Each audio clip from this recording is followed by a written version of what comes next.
BetUS, America's favorite sportsbook and casino. Live betting and racebook. We're celebrating 30 years with a historic offer. A 125% sign-up bonus on your first 3 deposits. Plus 10% gambler's insurance. Get started today. BetUS, where the game begins. All right, what's happening? So I want to apologize. I've been dealing with some personal issues, family issues. I've literally could not been more upset to be away from, giving you guys picks and all this stuff. So unfortunately, last few UFCs, I was unable to make the picks, but we're back, and we're back in full force. So unfortunately, I want to apologize to some of my viewers out there. Couldn't make those videos, just dealing with some issues. But unfortunately, I'm not like some of these other YouTubers where their job is YouTube. I have a job, right? So I'm a jiu-jitsu instructor, so I teach Brazilian jiu-jitsu. So yeah, that is my job. And so this weekend we got UFC 318. BMF title is on the line. Holloway taking on Porier.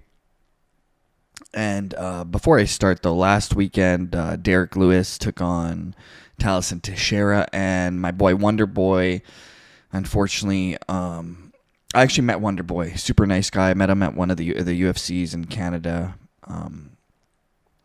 It was the UFC in Vancouver. I believe it was the Condit versus Damian Maia fight when Damian Maia took on Carlos Condit in the main event. That's where I met the Wonder Boy, and Wonder Boy's a super good dude, man. 42 years old. I thought he won the fight. Clearly won rounds 2 and 3 on damage. Bonfim just held him against the cage there. And when I see that, I'm like, man, close fight like that, who does the UFC want to win? I know the UFC doesn't choose the judges, so to speak, the commission does, but in a way, it sort of favors, it's like some of the picks they're doing, like that sort of favors the UFC in a way, like taking Bonfim, younger, 27-year-old, close fight, the judge is going to give it to the younger guy, because how many more fights can the UFC get out of Wonder Boy? He's already 42, but it doesn't matter. The fair thing is, Wonder Boy won rounds 2 and 3. So in my opinion, he deserved the win, and now he gets half of his pay. And I'm telling you right now, the UFC, and they benefit off Bonfim winning because they have to pay less for the win money. Because usually most of the fighters, they get a show money and win money. So if you win, you get double. And I can assure you, Stephen Thompson is making a lot bigger paychecks than Bonfim. So unfortunately, he doesn't get his second paycheck, which I believe he completely deserved. Especially age 42, the guy's still doing it.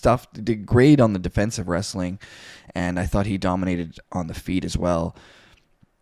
And then the main event, a lot of controversy, in my opinion, early stoppage.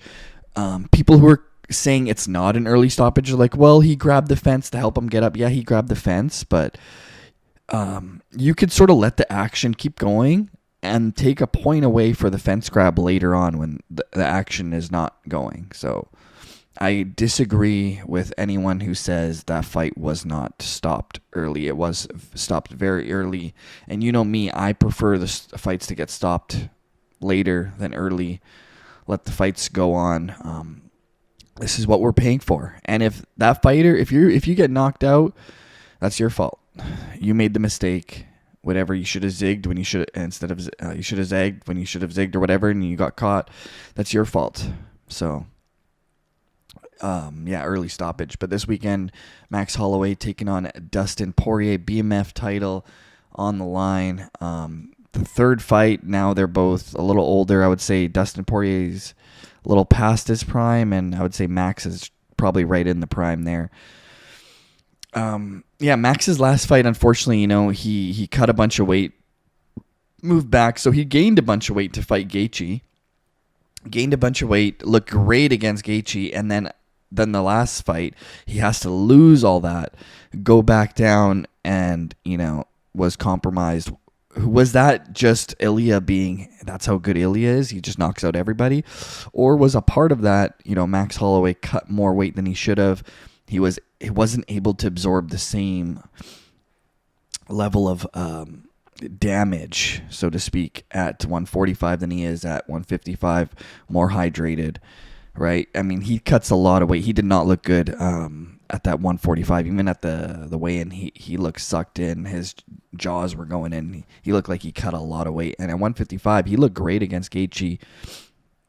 And we all know styles make fights. So just because, Gaethje knocked out Porier last and then Holloway knocked out Gaethje, that doesn't really mean much, especially at this level, because styles do make fights. Now, stylistically, Dustin Poirier is a bad matchup for Max Holloway. Why? Because he's a great striker, great boxer, hits harder, and he's able to absorb a lot of shots. Like, he can take a shot too. I mean, the head kick was one thing, but Max Holloway, he's more of a puncher. And, what's his face? Dustin Poirier can take some shots, and he's fought everybody, man. Like, he's fought the who's who. Both these guys have. So, a lot of experience. Do I believe this should be the main event? I do not. I think this is a great co-main event fight. I still don't believe this should be the main event. Because both guys are coming off losses as well. Like, I know it's in his hometown. He's got a big name. But to me, if both guys are coming off losses, I don't know if you should be fighting in a main event. Title fight, I get it. But this is a great co-main event. I do not believe this should be the main event. But it is what it is. It's going to be Dustin's last hurrah in New Orleans. So unfortunately, I'm going to go with Max Holloway. And the reason I'm going with Max Holloway is just because when it's your last fight, I don't know where your head is at. Like, Dustin Poirier going into this, he knows this is his last fight. So part of him is sort of like relief that, hey, this is it. So, train hard. And I don't know where the mindset is at when you're focusing for this last fight and you're like, okay, after this, I'm done. I don't know. It worked well for Robbie Lawler. But I don't know, and I just don't like it when fighters are going in there and they're already saying, hey, this is my last one, I'm done after this. So to me, when I see Dustin Poirier's interviews, to me it feels like he's just relieved. Like, finally, I don't have to keep going through these camps, getting punched in the face every day in training. So to me, I think it's a big relief. And he's almost there. So one fight left. So that's why I'm going to go with Max Holloway. I think at 155, a little younger too. He's going to be able to take the damage, right? I have a feeling this fight might go to decision. And if it goes to decision, who does the UFC want to win, right? Probably Max Holloway, because Dustin Poirier, it's his last fight, right? So it's better for the UFC if Max wins, because now you don't have to vacate the BMF title, right? If Dustin wins, now you got to vacate the BMF title for the next fight, which is fine because it's not a real title. But at the same time, it's better for the UFC if Max wins. He's younger, they can get more fights out of him. Just makes sense. If it is a close fight, I could see it going Holloway's way as well. So I'm going to go with Max Holloway on that one. Paulo Costa taking on Roman Copilov now. Very shocked to see the odds in this. The reason why the odds are so bad, plus 200 for Paulo Costa, is just because he hasn't been looking good lately. He's not the same fighter he once was. It's not the same Paulo Costa that fought Yoel Romero, right? That's not the same Paulo Costa that fought Uriah Hall. This is a deflated Paulo Costa off the secret juice, and it does not look the same. And Roman Copilov been looking real good, man. I mean, he was on a nice win streak, right? He won 6 in his last 7 fights. And that one loss is to maybe one of the best guys in that division, Anthony Fluffy Hernandez. Fluffy's real good, man. I could see that guy fighting for a title real soon. I mean, he is top guy in that division. He's got a real good gas tank. So no shame losing to Fluffy Hernandez. Last fight, head kick Chris Curtis. Now he's taking on probably the biggest name in Paulo Costa. Paulo Costa, the issues with Costa is he's not there lately. I mean, he's lost 4 of his last 5 fights, and that one win he did get was over Luke Rockhold, who's retired, should have been retired. So not impressed by Paulo Costa at all, and Paulo Costa has not been very active. I mean, hasn't fought. Last fight was Sean Strickland over a year ago. So Roman Copilov, I'm going to go with Roman Copilov by decision most likely. Paulo Costa is tough, got a great chin, great submission defense, so I probably think Copilov by decision.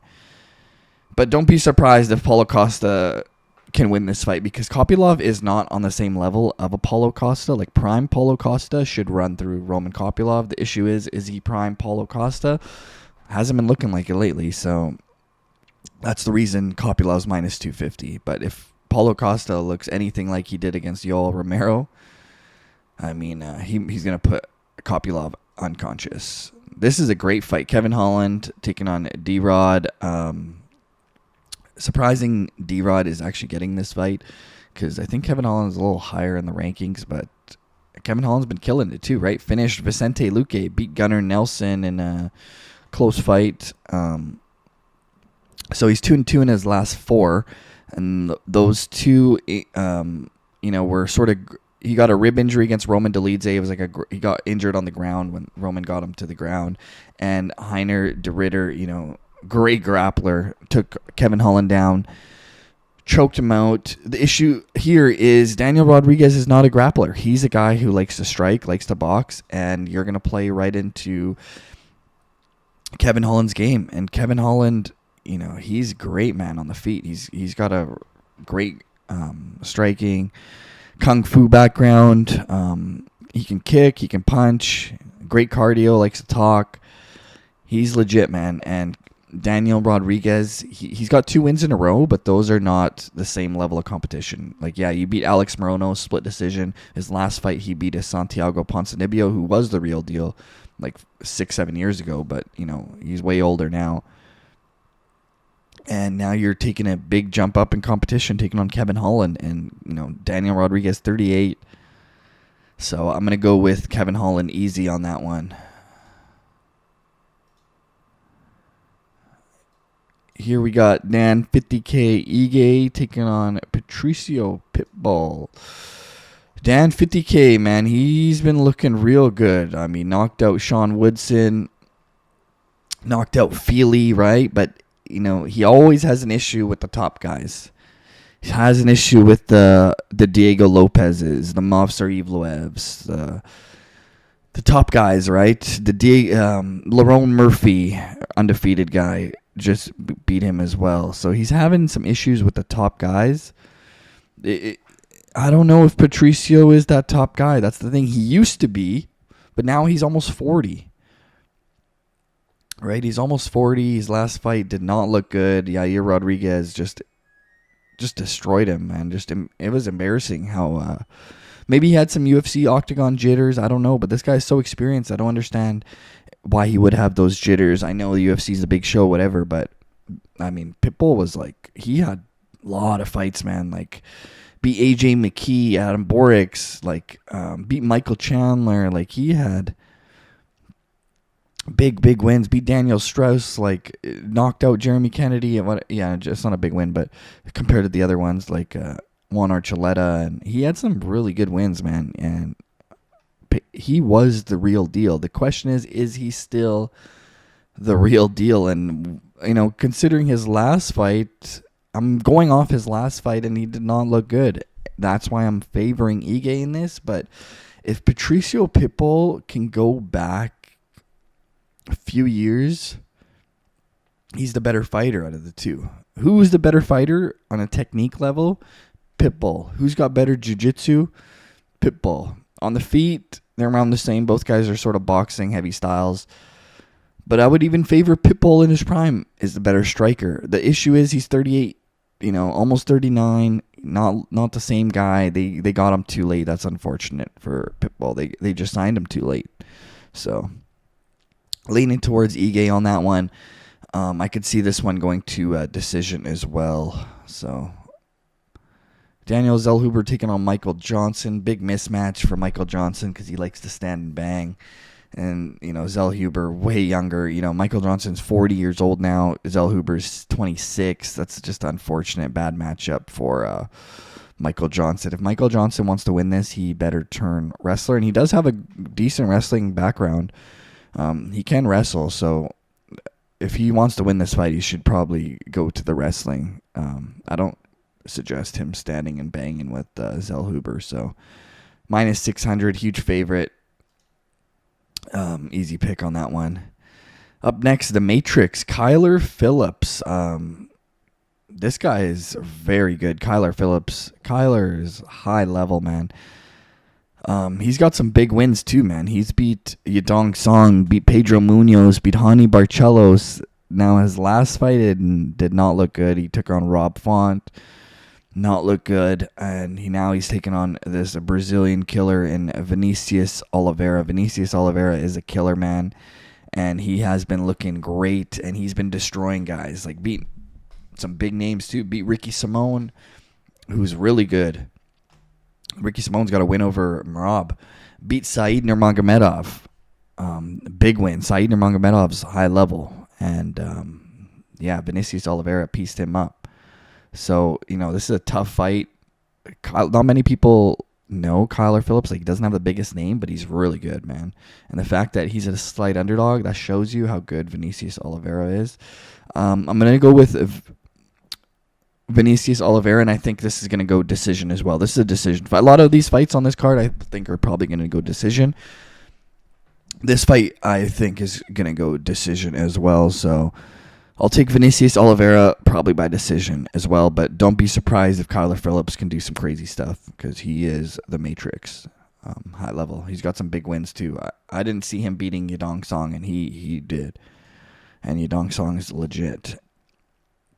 Up next, Marvin Vtori, Brendan Allen. This fight should be probably higher up on the list, but it is what it is. Marvin Vtori, he's been out for a little bit, right? The Italian hasn't fought. Oh, last fight was against Roman Dolidze. Did not look good. He fought in March against Roman Dolidze. Before that, it was a little break. Before the Dolidze fight, after he fought Cannonier. And, the thing is, Marvin Vtori, 31. For 31, he's got a lot of experience. He's been in there with the Paulo Costas, the Israel Adesanya's, the Robert Whitakers, beat Jack Hermanson, beat Kevin Holland. Like, he's been killing it. The issue is this is just a bad stylistic matchup, because Brendan Allen, I think he's got the better grappling, better jiu-jitsu. And on the feet, I think he's probably got the little edge on the feet. It'll be closer on the feet, but I think the jiu-jitsu I might give to Brendan Allen. Marvin Vtori does have probably better wrestling. He might be able to take the fight to the ground and stay on top, but Brendan Allen's a really good grappler. And he's got great jiu-jitsu, and it's a 3-rounder. So it's not like, when he fought Fluffy and it was just a 5-round, Fluffy's pushing the pace, and, Fluffy's a murderer, man. That guy does not get tired. He's like the Merab of middleweights. He does not get tired. This is a close one. I see this fight going to decision as well. This is another fight I could see going to decision. I'm favoring Brendan Allen on this one. I think he's just been a little more active lately, right? And I was not impressed with the Roman Dolidze loss to Marvin Vtori, so that's why I'm going with Brendan Allen.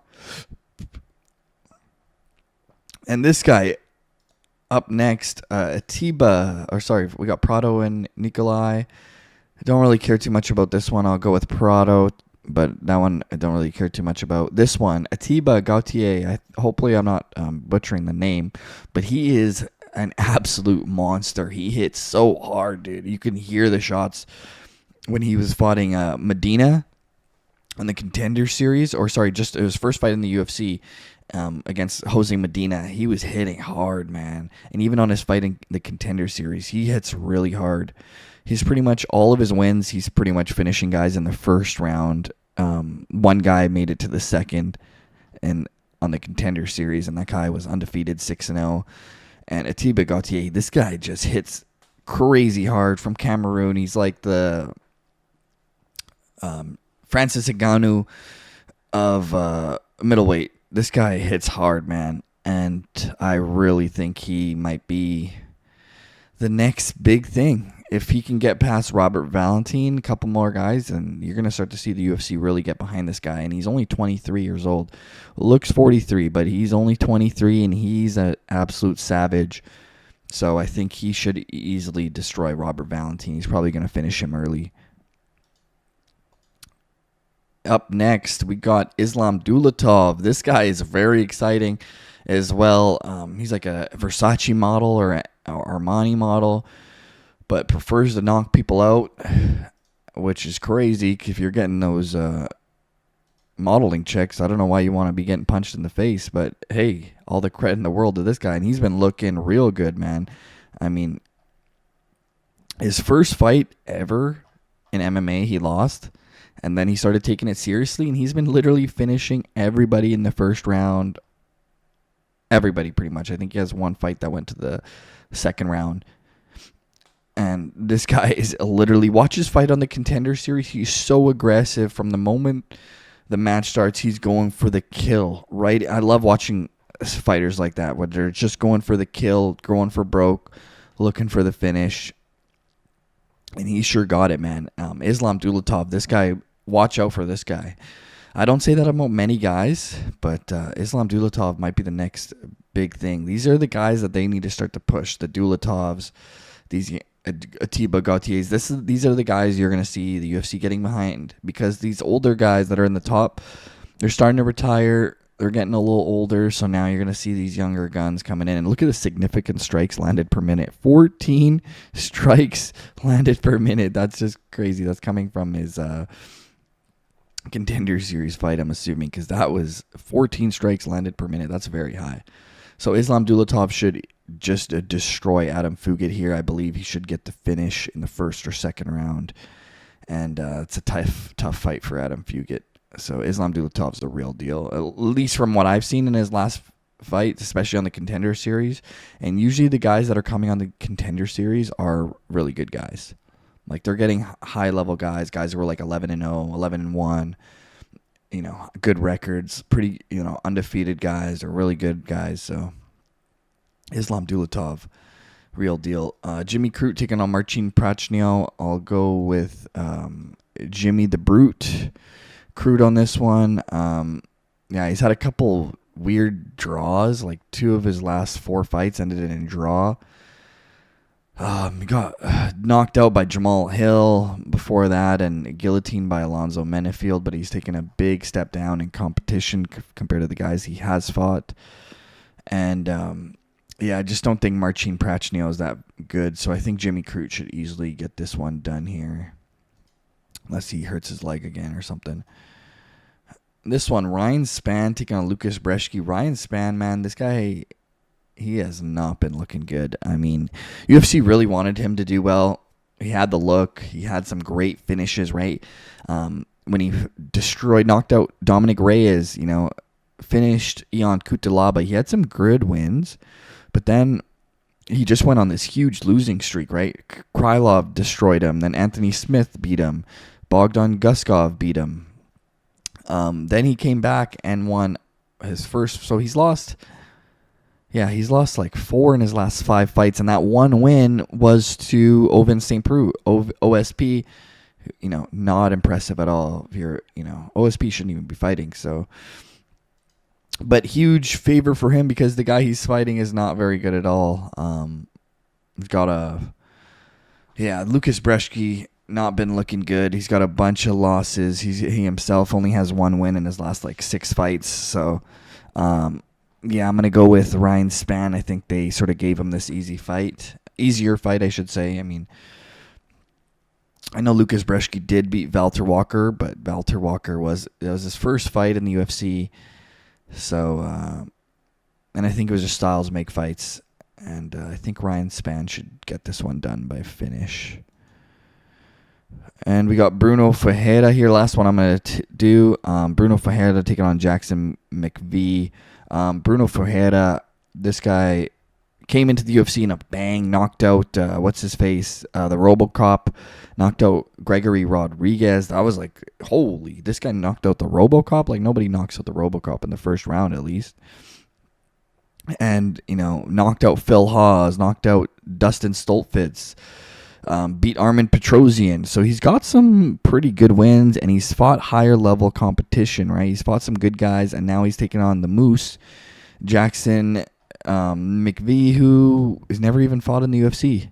So the guy's, he's got a great record, 6-0, undefeated, but you're not fighting anybody. You're fighting guys who are 7 wins, 13 losses. I mean, his last fight, he beat a guy who's 4-1, and before that, he beat a guy who's 3-2.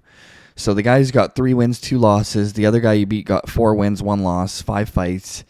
And now you're taking on a huge jump up. You're taking on Bruno Ferreira with 15 fights, and he's knocking out guys like RoboCop.